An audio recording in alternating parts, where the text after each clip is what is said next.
All right, so we made it all the way to part one of problem 6. In this problem, we're going to solve this initial value problem, y prime minus 6x times y to the 1/3 is equal to 0, given that at the value x equals 1, y is equal to -8. So we'll get the general solution for this differential equation, and we will also solve the initial value problem. So we're going to start where we always start, and that's by deciding whether or not the differential equation is separable. It turns out that this is separable, of course, because we can write it as dy by dx, right? In other words, y prime is equal to 6x times y to the 1/3. Of course, I get that just by adding that term to both sides. Here I have a function of x, and here I have a function of y, and this is a product, so this is separable.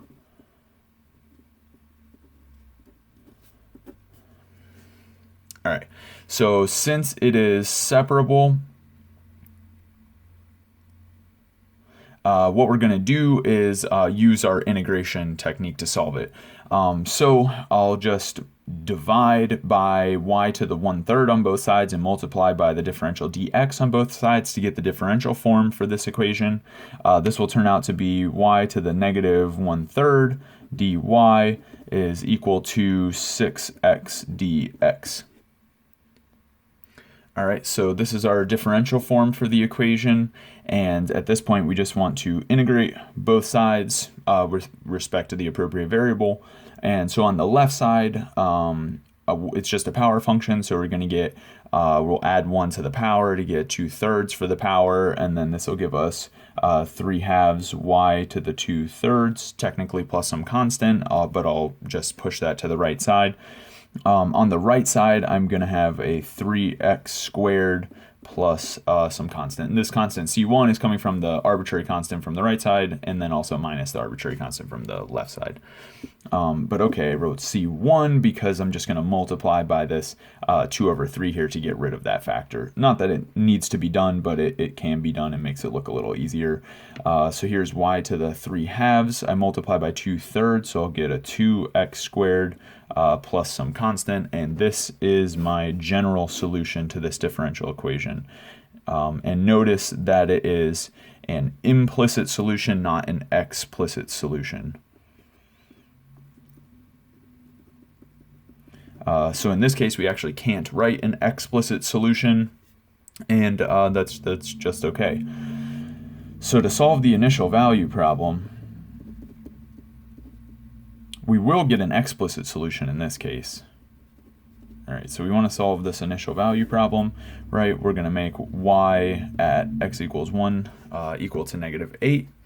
So when we go ahead and plug in these appropriate values, so -8 for y, so 2/3, and 1 for x.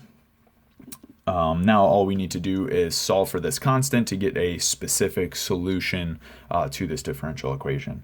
And so here when we do -8 to the power 2/3, we end up with 4.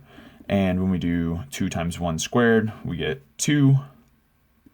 And then plus c. So of course then this would tell us that our constant c is equal to 2.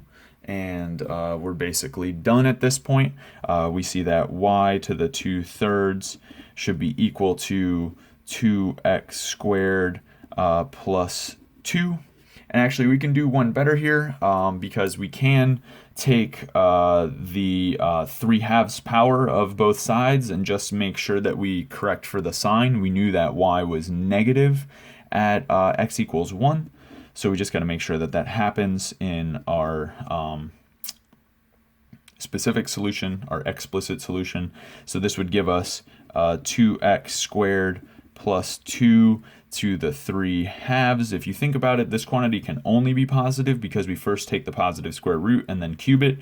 So we should put a negative sign here. And so that basically does it for us. This is our specific solution to our initial value problem, and it is explicit.